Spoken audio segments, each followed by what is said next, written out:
Thank you very much. It is, for me, always extremely difficult to speak critically about my own nation and my own country abroad, especially when the topic concerns such a complex and controversial issue as Polish anti-Semitism. And my personal strategy is, in such situations, to criticize strongly or even cruelly while talking to the Polish audience and to concentrate on bright sides of the situation when addressing foreign listeners. But today I will try to combine those two approaches. But let me start with a brief general comment concerning anti-Semitism in Poland today, which is usually, and in my opinion, wrongly perceived as an extremely intense phenomenon.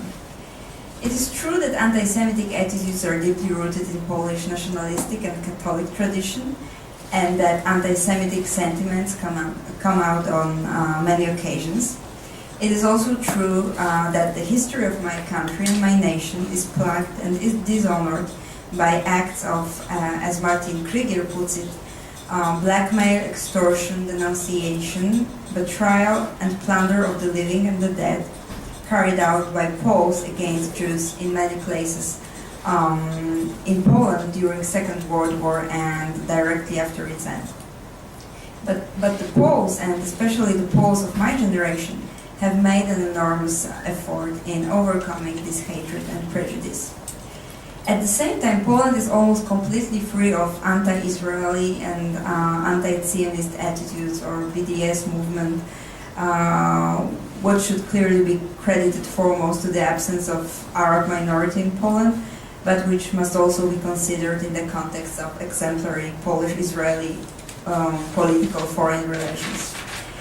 But as we say in Poland, if it is so good, then why it is so bad? Those of us who are actively engaged in fighting anti-Semitism undoubtedly have a lot to do. The Open Republic Association Against Anti-Semitism and Xenophobia, which I had an honor of being a vice president of and now being a legal advisor to, is a leading and one of the oldest Polish non-governmental organizations. It was founded by some of the most distinguished Polish intellectuals and public figures, and its mission is to make Polish society more sensitive to the evil and hatred caused by anti-Semitism and intolerance. And the association was established in 1999, and initially its activities concentrated on writing letters of protest, initiating or signing petitions against anti-Semitic or racist events, meeting representatives of local governments and administration in order to provoke their reaction to alarming signals concerning manifestations of racism and anti-Semitism. At the same time, Open Republic Association was confronted with the very troublesome attitude of many officials and representatives of judiciary and police who manifested in their official correspondence and public statements open hostility, discrimination, and prejudice towards different minority groups. And even more alarming was the fact that some of such statements appeared in prosecutors' decisions and judges' rulings, on most occasions dismissing any charges against anti-Semites or racists. And thus the Open Republic decided to launch its legal projects called Law Against Hatred and Society Hatred. And the main purpose of those projects was to launch a campaign which aimed at informing Poles who oppose anti-Semitism and racism about how to successfully report to the police and prosecutor's office on hate speech and hate crimes. And very soon we, as an association, were confronted with some troubling cases. But let me say a few words about legal provisions in Poland, about the provisions of criminal code, because they differ so much from the provisions binding here in the US. The Polish criminal code, similarly to criminal codes in other European countries, prohibits incitement to racial hatred and public insult due to race, national, ethnic or religious origin, as well as public advocacy of National Socialist and Fascist system. Those who oppose the criminalization of words, including racist and xenophobic words, will most probably not approve of the situation in which it is possible to obtain a 3-year jail sentence for shouting anti-Semitic remarks. But the European system of human rights protection, to which Poland belongs, founded on the ruins of Europe devastated by totalitarian regimes, applies legal measures for counteracting anti-Semitism and racism in a way which limits freedom of speech. Now, Białystok and Wrocław are big Polish cities where anti-Semitism and racism and the activities of extreme right-wing organizations are more visible than elsewhere in Poland. In those cities in the last few years, some very frightening decisions have been taken by local prosecutors and judges.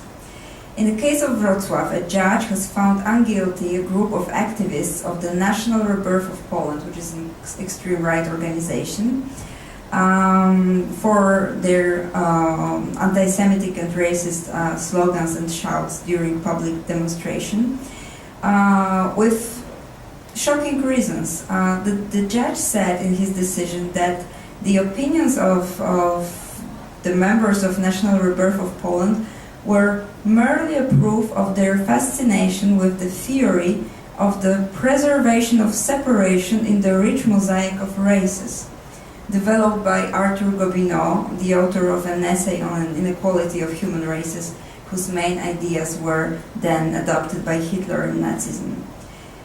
If this very fact constitutes, in the judge's opinion, an excuse for calls such as "blacks go to Africa" or "Jude raus," we need to consider whether the judge himself is not, by any chance, fascinated by the mosaic of human races theory. Not long afterwards, one of Białystok prosecutors who received a notice of the crime committed by unknown perpetrators who painted swastika symbols on buildings in public spaces, decided that the case needed to be dropped because the swastika could be seen as a symbol of happiness and wealth in the Asian culture. It is possible that neo-Nazis who probably painted those swastikas were themselves outraged by the fact that they were, with their paintings, propagating Asian culture, which, as any other underculture, they abhor. But the question arises again: was the prosecutor aware of the scale of the problem of racism in his own city? Did he know of the devastations of synagogues, setting the flats of foreigners on fire, or of neo-Nazi marches? Did his history teachers at school not tell him what the swastika after the Second World War means in our part of the world? It is a shame that certain representatives of the system of justice in Poland do not feel responsible enough to stop and think for a moment before referring to the theories of inequality of races or the role of the swastika in Asian culture. Unfortunately, more such decisions of prosecutors and court sentences have come down in Poland. A court in Opole dismissed charges against a law school graduate student accused of producing and distributing neo-Nazi leaflets and gadgets with the reasoning: the court proceedings against the student could harm his future legal career. A prosecutor in the city of Wrocław did not find it necessary to take action against illegal dissemination of the Polish edition of Mein Kampf, because he just accepted the publisher's explanation that he published the book for a scientific purpose.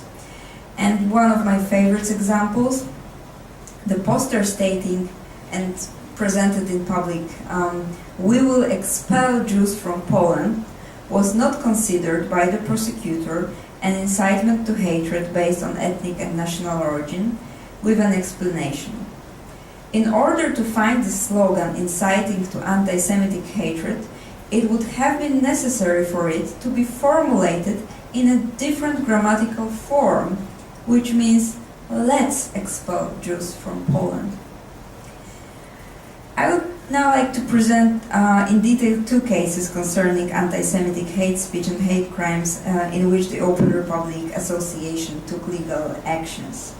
The first one is called Pietrasiewicz case, from the last name of the person it concerns. One of the main problems considered in the legal discourse on hate speech and hate crimes in Poland is the following question: does one need to be a real Jew in order to be entitled to feel insulted by an anti-Semitic publication or statement? To foreigners, the question may sound weird, why should it matter? But Poland is a country with almost non-existing Jewish community, so anti-Semitic incidents which we encounter in Poland are mostly directed against people who are not Jewish, not in the sense of their ethnic, national or religious origin or identity. Who is then legally allowed to feel offended?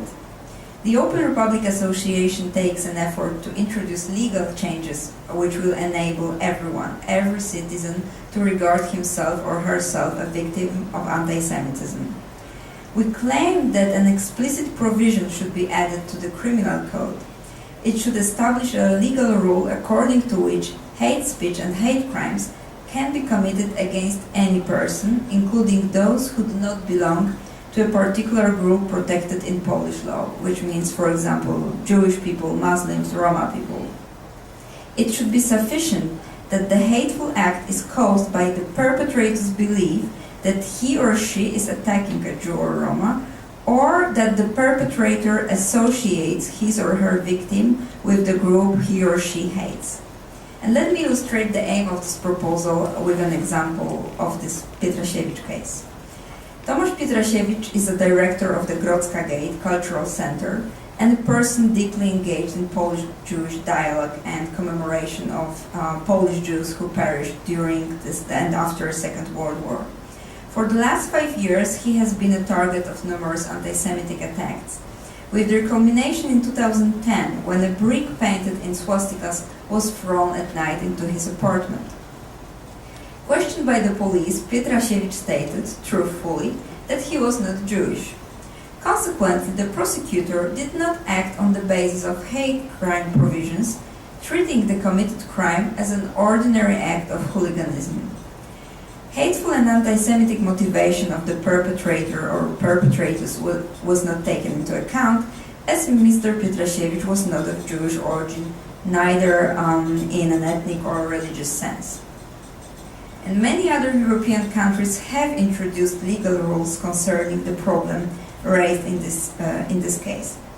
For example, in Germany, hateful motivation is being considered as an aggravating circumstance of the crime, even if a victim does not in reality belong to the hatred group.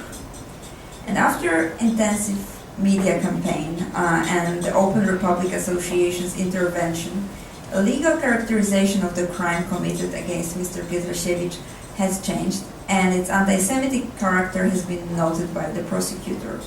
Unfortunately, the proceeding was discontinued as no perpetrators were identified, and unfortunately, no systemic changes in the Polish legal system has taken place yet. And the second case, which I would like to describe, is for me personally extremely hurtful. It concerns a person whom I had an honor to meet and who is one of the symbols and leaders of the Solidarity Freedom movement, which led to the establishment of free democratic Poland after years of rule of communism. This person is Adam Michnik, a leading Polish intellectual and editor-in-chief of the main newspaper in Poland. But before I come to the details of a legal case, some explanations are needed, I believe.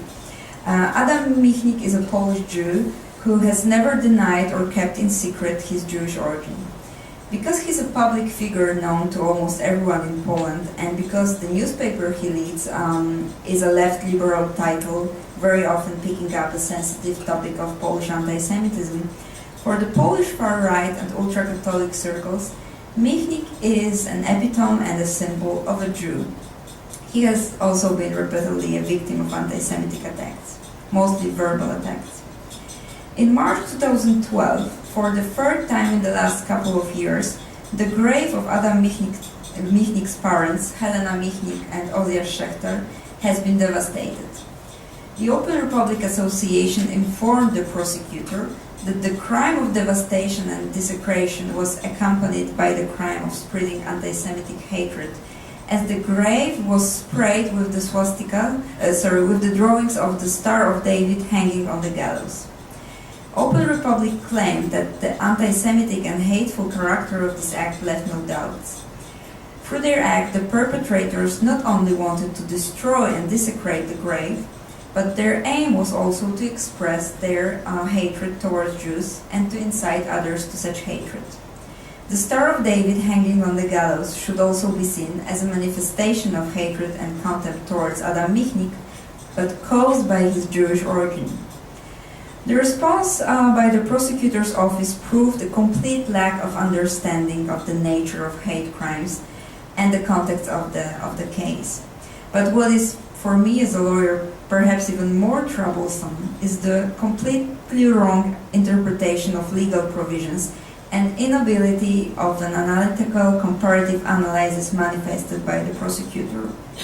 In dropping the proceeding in the Michnik case, the prosecutor from a district court in Warsaw presented an absurd interpretation.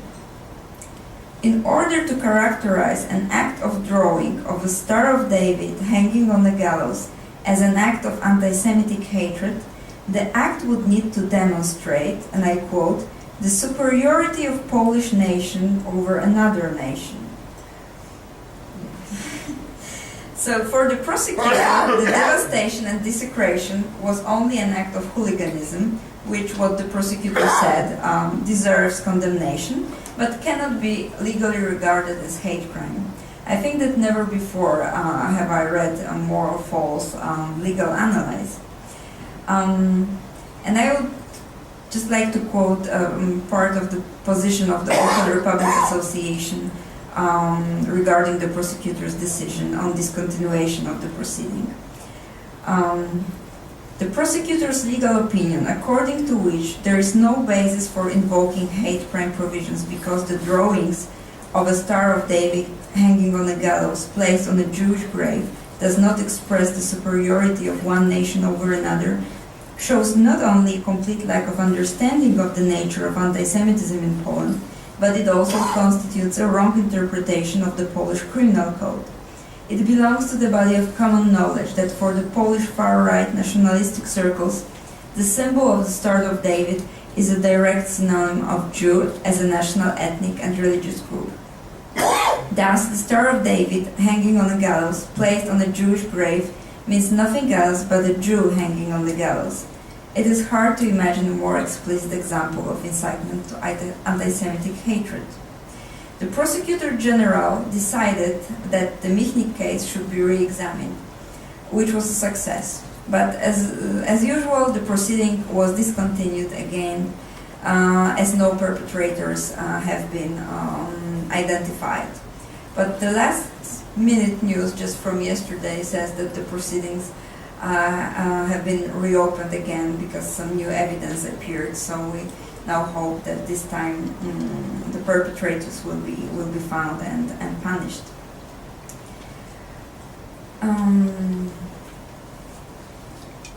It seems obvious that the reason of such insensitive and sometimes outrageous decisions by prosecutors and judges lies in the lack of awareness and knowledge, which in turn are shaped mostly by their social environment and education. As a result, legal provisions are being ignored or interpreted in a wrong manner, and consequently prosecutors and judges are able to avoid taking any action and dropping or discontinuing such cases.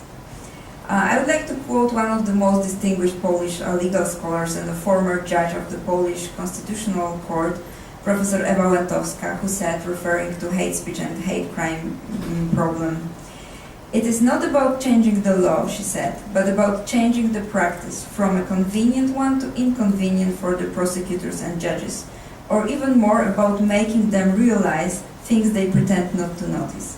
The truth is simple and clear. Prosecutors and judges do not bother because it is more convenient not to act. And positive changes arrive slowly, and the usual reaction is to deny and reject the accusations instead of taking an opportunity to improve the situation. Some time ago, BBC journalists prepared a TV material in which they showed to the British audience Polish football, anti-Semitism and racism in their extreme forms. And almost all Polish politicians from all parties and a large part of Polish society and media protested fiercely. We are not as bad as shown, the BBC insulted us, it's much worse in other countries.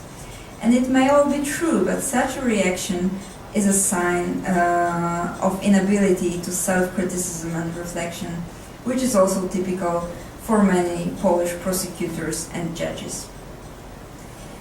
As I said at the beginning of my presentation, there are also numerous positive examples of attitudes and actions opposing anti-Semitism and racism in Poland.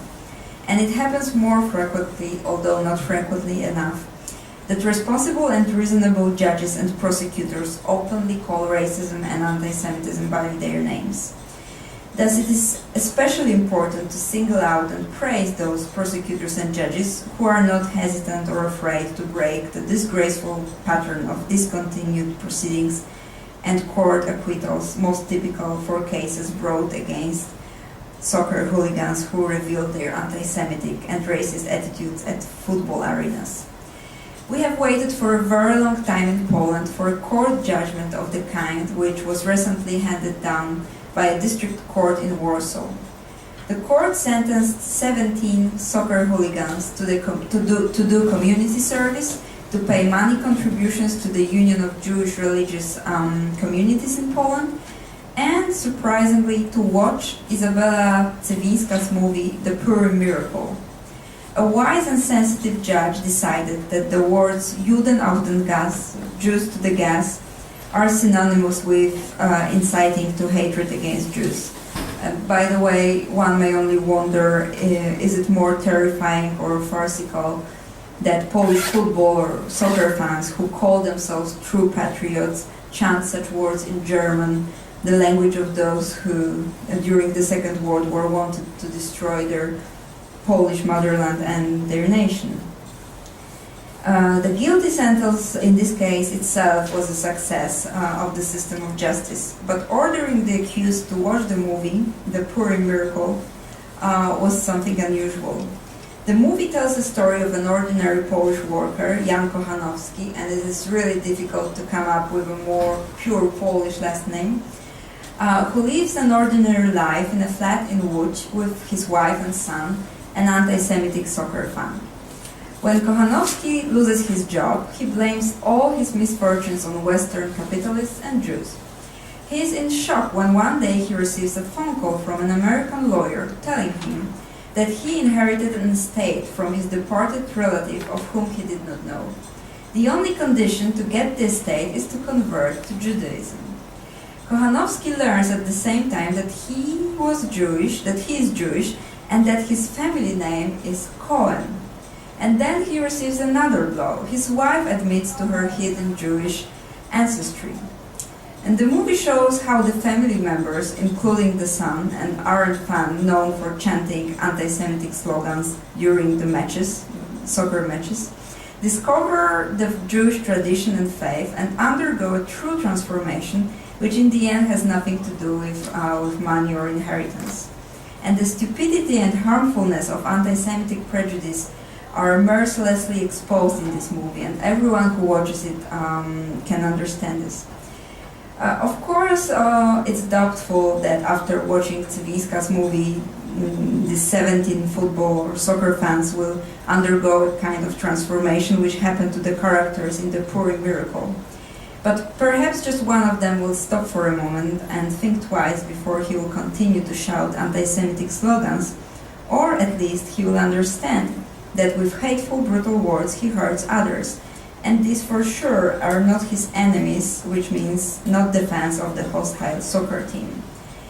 It seems that the court rulings, similar to the one which was issued in Warsaw, are the only reasonable and efficient solutions to the problem of penalizing hate speech. They belong to the category of retributive justice, which focuses on the ways and mechanisms of reversing the harm and damage done, also in the large social dimension, and on causing authentic change in the attitude of the perpetrator. It is more about teaching the perpetrator how to deal with the cause of his anger or hatred than about punishing him or her. In the Polish judicial record, this practice is still almost unrepresented, and one may only wish that such miracles of Purim as the one which happened in Warsaw happen to us more often. Other positive and hopeful signals in Poland include launching of the whole series of trainings and courses on hate speech and hate crimes for police officers, prosecutors and judges by the Polish Ombudsman and Prosecutors General Office. Then very decisive statements by the new Minister of Interior, who publicly during a TV primetime interview declared a war against anti-Semites and racists, turning to them in a Dirty Harry, Clint Eastwood manner, saying, "Be aware, we're going to get you." I hope they will. There are also other important events taking place, maybe not from this legal sphere. There was an official Hanukkah celebration in the Palace of the President, with the President of Poland and his wife attending. Or there was just recently the opening of the Europe's most modern, impressive, really marvelous Museum of the History of the Polish Jews in Warsaw, where many of the exhibitions present the problem of Polish anti-Semitism in a courageous way. And most importantly, as far as I know, there's already a long list of Polish schools from all around the country which intend to organize museum visits for their students. I'm aware of the fact that Poland and Poles are perceived by many as indelibly marked with the sin of anti-Semitism. But as a Pole deeply engaged in fighting anti-Semitism, I claim that the Polish society is changing. It learns its history and its murky moments. It rediscovers and celebrates Jewish heritage in Poland. It is more human rights oriented. These changes are not rapid and spectacular, but already noticeable. Obviously, it does not constitute an excuse for Polish police, prosecutors, judges, and society as a whole not to take action every time anti-Semitism occurs. But my impression is that more and more Poles are aware of their responsibility to fight anti-Semitism. I hope that the years ahead will prove that I'm not wrong. Thank you.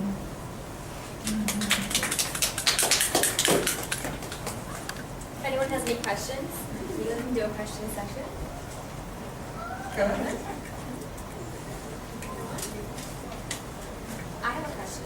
Yes, please. Okay, so I'm just thinking ahead. Do you have any sense of the kind of education that young students get on the history of World War II and the anti-Semitic history in Poland? Do you think that that's gonna? Is there anything taught now, and do you think that could help in the future?